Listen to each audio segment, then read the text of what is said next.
கேரள மாநிலம் கோட்டயம் அருகே ஆளில்லாத வீட்டில் அத்துமீறி புகுந்து வீட்டை சூறையாடிய வடமாநில நபரை தீயணைப்புத் துறையினர் வலைவீசி பிடித்துள்ளனர்.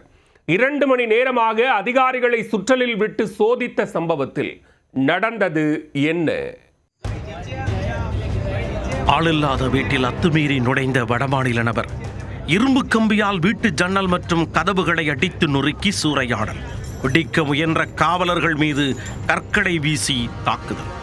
2 மணி நேர போராட்டத்தில் நடந்தது என்ன?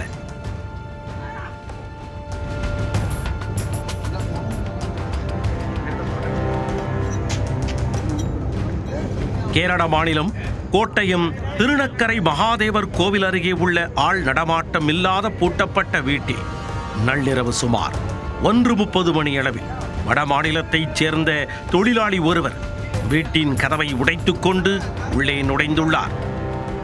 இரும்பு சங்கிலியால் ஜன்னல்கள் மற்றும் கதவுகளை அடித்து நொறுக்கி வீட்டை சூறையாடினார்.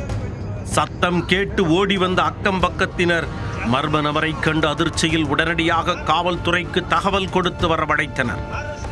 போலீசாரை கண்டதும் அந்த நபர் தப்பிக்க முயன்று வீட்டின் மேற்கூரை மீது ஏறிக்கொண்டு அலப்பறை செய்ய ஆரம்பித்தார்.